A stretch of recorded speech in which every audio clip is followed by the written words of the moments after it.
Ahoy, welcome back to another video. Today I wanted to make a quick little video going over this thing here, the Analogue 3D. I've had this for a few days now, and I've been wanting to make a video just kind of with my thoughts on it. I wouldn't really call this a review. I don't have the technical know-how or the, get into the details of all the different display options and what this thing can do to really call it a good technical review, but I feel like at the least I can give some of my thoughts on it, talk over the hardware, show off the hardware, maybe some comparisons to the old N64, and then show some gameplay of it. So if you don't know what this is, Analogue 3D, basically it is a new system with an HDMI output that can play N64 carts. You can see I've got a stack here, games I've been testing. I got Smash Bros in there, and it even has my old original red N64 controller plugged into it. So I think let's start off with maybe some hardware looks here. All right, so yeah, let's look at the hardware. So first of all, you got your 4 ports up front, controllers, just like on the original N64. So I've already showed my original controller in there.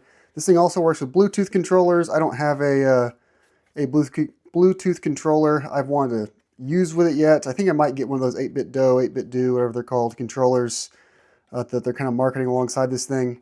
One impression here, this type of plastic, you can see, really picks up fingerprints. Just touching it, you can see all the marks I'm making on it just by holding it. So don't love that. I guess you can clean it off and make it look nice, but even just since I've been holding it, I'm getting all these, I do typically have kind of sweaty hands, so maybe it's just the moisture of my hands, but the back here, I've got a couple USBs.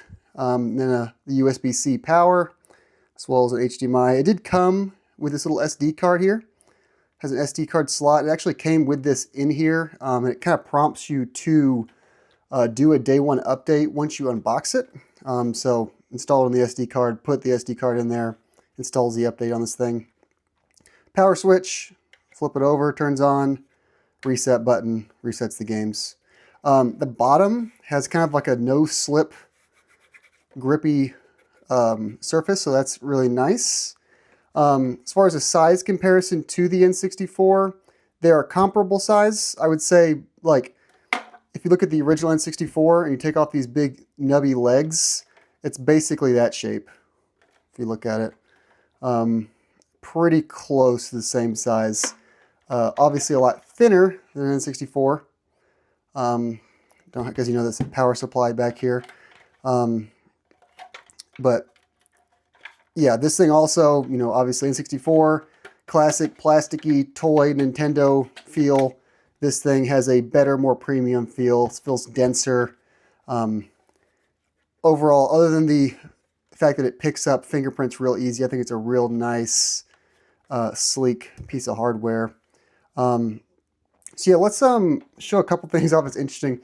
When I was playing the games at first, I couldn't get the games to show up. It kept saying no readable cartridge. Because I was just putting the games in there, and it's like, okay, can't find the cartridge in there. Turns out you got to really push those things in there hard. Just listen to me take this game out of this thing. See if you can pick up on this. You really got to just like slam those bad boys in there for it to actually notice it. And it kind of grips it to where it's hard to take these games out sometimes. Had to really like muscle it out. Yeah, I guess if it is in there, it's in there firm and secure. So why don't we go through some of the display settings and actually turn this thing on. Actually, real quick, before getting into the actual display and the software side of things, I wanted to show one quick thing about, I've noticed this thing takes a while to actually boot up to the display. So I'm going to sit here, I'm going to hit the power button. You're going to see this button turn white, and then we're going to look at the screen and see how long it takes for it to show up on the screen. So power on, white light, and then it just sits here with a black screen for a while. I've noticed it takes maybe 10, 15 seconds sometimes to actually turn on. I'm not sure if that is a hardware thing, if it's my setup or what's going on, but it really takes its sweet time booting up. See, there it is, booting up. And then we have the screen. So let's switch over to that. Alright, so here we are. This is the thing you see when you boot this thing up. It'll bring you to your library. So what this is it shows all the different cartridges you've put into this game, or into the system. So I tested some of my games: Diddy Kong Racing, Mario Golf, Miss Pac-Man, Maze Madness, Pilotwings, Mario 64, yada yada yada. This unknown cartridge here, this is what shows up if you put in something it doesn't recognize, or if you don't put in something all the way. It'll make this unknown cartridge like thing in your library. So you have to go in here and like manually remove these. I'm not sure if this is something you can automate or what, just like have those not show up, but I feel like I have to go in and delete these every once in a while. Yeah, let's just jump into Smash and kind of look at some of the settings. So if you look here, the little picture of the cartridge at the top, I've seen some people that have the actual cover art for these games on theirs. I'm not sure if that's something I have to install or what. I don't know, maybe I'm missing something. I thought I updated my Analogue. I don't know if those pictures aren't, like, you know, those images aren't stock, so to speak, or if I have to actually get someone, download something that someone's gone and done that work to get all these to show up. So right now, just blank cartridges, but it shows the developer, the publisher, the release date. So Smash Bros. 1996. It shows this is a North American cartridge. It says USA. Let's go here to the configure and kind of look at some of the settings we have here. Start off with hardware and display mode settings. So hardware settings, first off, virtual expansion pack. So I do not have an expansion pack, obviously, in this setup. So it has a virtual expansion pack. You can turn that on and off. I leave it just defaulted on. There's a bunch of stuff in here that like is kind of getting into stuff that's out of my territory. So like 32-bit color, deblur, disable anti-aliasing. Most of these are the default settings. This is a setting I was really interested in, this force original hardware. So you can turn this on to force it to play as if it was an original N64. But one thing that this Analogue 3D has is if you leave the default setting on, it's actually overclocking the performance of what like an original N64 could do to get better performance out of these games. So from what I understand, they've gone through and they have like settings for each individual game. So I guess realized I'm on Super Mario 64, not Smash Bros. They've gone through and made custom settings for how to overclock all these games, make them perform better. And in my experience, these games are all running very, very smooth because of this. I haven't noticed any slowdown or anything. It feels like it's like a definitive version of these games. So that's been real nice. I've been leaving that setting on. Look at display modes here. You have different options at the top. So BVM, PVM, CRT, scanlines, and clean. So I'll just say this up front. BVM, PVM, CRT, and scanlines are all versions of like filters that make them look like a, you know, like they're on an old TV kind of thing. And then clean is what it sounds like. No filters. I'll show off both of these. So I'll start with clean first, just to kind of get an idea what these games can look like. I've been leaving the sharpness on medium. Image size, fill, integer plus. I don't really know. I haven't messed with these too much. I've been using integer plus because it sounds cool. But the one thing I have been doing is image fit. I've been going from original, which is like a 4:3, to stretch. Cinema zoom, I think, does not look good. It kind of cuts off some of the edges in my experience. So I've been leaving it on stretch. I think that looks pretty good. So let's just jump into Smash Brothers with the settings. Clean, integer plus, and stretch, and see what it looks like. So, little intro here. Let's just go ahead and start the game. So there we go. We'll jump right into like just a random stock match. Get some of the gameplay here. Free for all. I'm gonna go with my blue Mario against Samus was the victim chosen. So let's see here. Let's go to.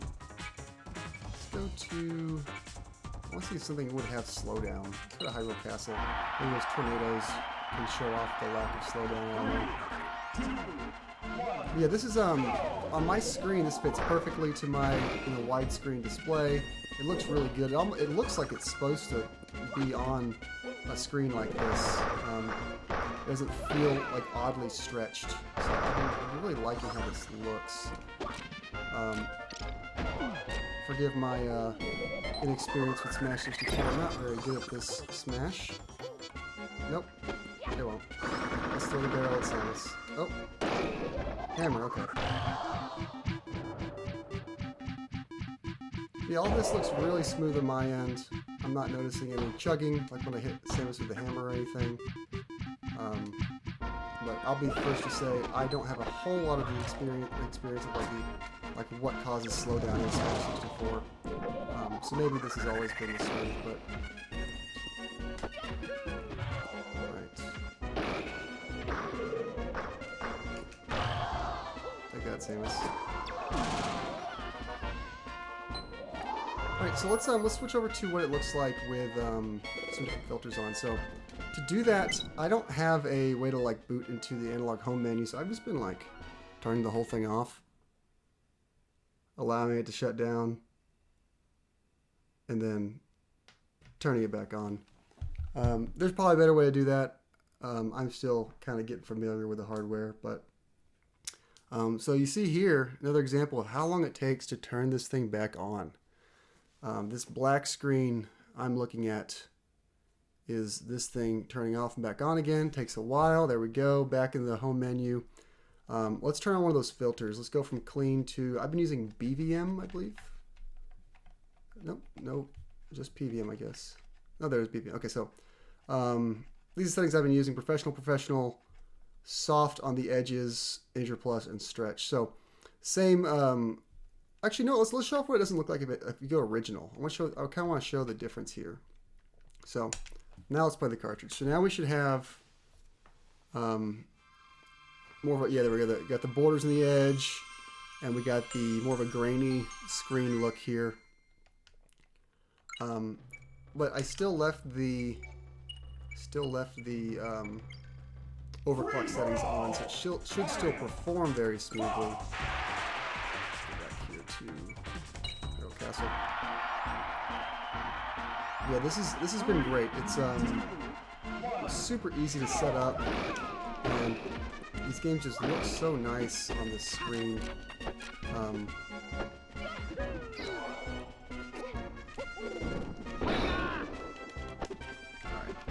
Come on, Fox. I want to get one knockout for the camera.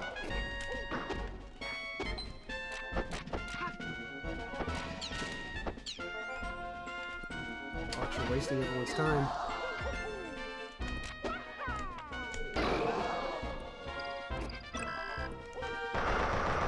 There we go. Okay, very good. Let's jump into something else here. Let's go into a different game. So I'm going to turn this bad boy off, and we'll probably cut here. All right, so real quick, here's a bit of an error I've been having. I turned the game off while I was playing Smash, and I turned it back on. Diddy Kong Racing in there. White light is on, and black screen. I've noticed that if you turn the system off and back on again too quickly, it will power on the system, but it will never display. And you can't even actually power it off in this state. It'll just stay powered on. And the only way I can get it to come off is to unplug it in the back, unfortunately. So I don't know if that's something that they're going to work out, or if that's just a way I have to handle the system going forward. But unplug, replug, you hear the fan whirl up there. And now if I turn it on now it'll probably go through its normal boot sequence, which does, once again, take a good amount of time. There we go. And we're in. Okay, now let's play some Diddy Kong 64. Diddy Kong Racing, sorry.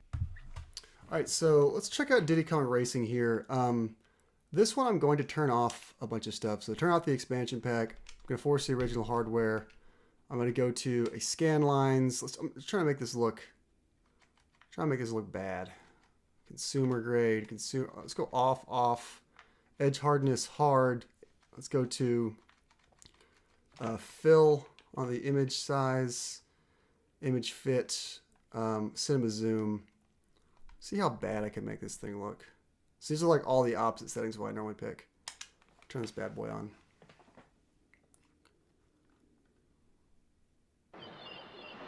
Still looks decent.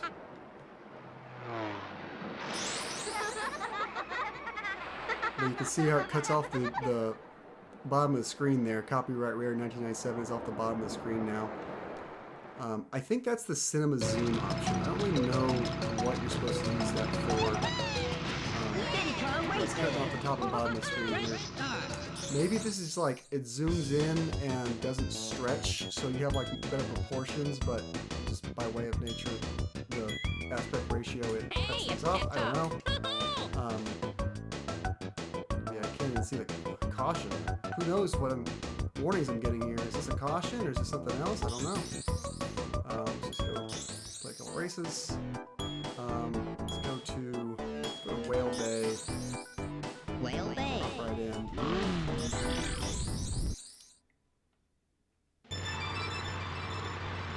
At the end of this, I will just run some no commentary gameplay just to allow you to get your own perspective.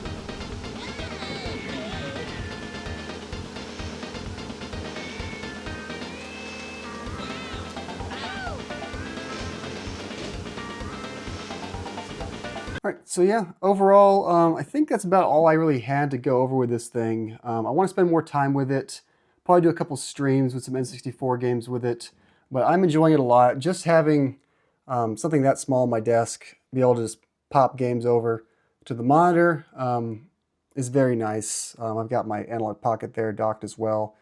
Really liking Analog supplying all this to me. I'll keep buying their stuff as long as they keep making it. So yeah, I think I'll end this video with just some no commentary gameplay, just to give something else to look at without me talking over it. But yeah, I think that's all I had really. So thanks for watching. Leave a like, subscribe, all that nonsense. Yeah, Analogue 3D, get a thumbs up from me so far. Thanks for watching.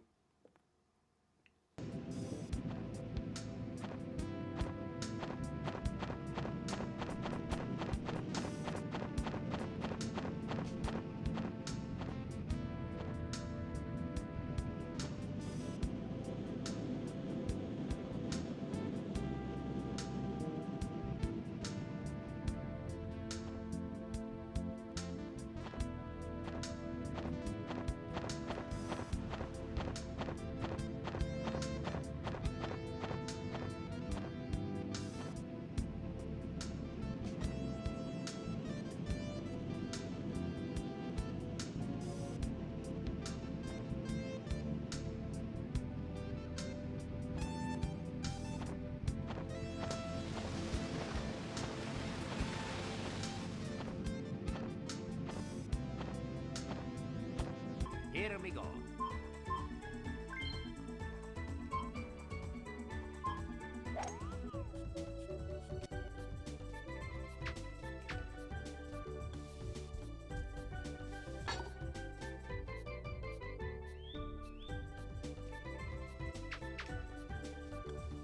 Nice birdie. Yeah, all right.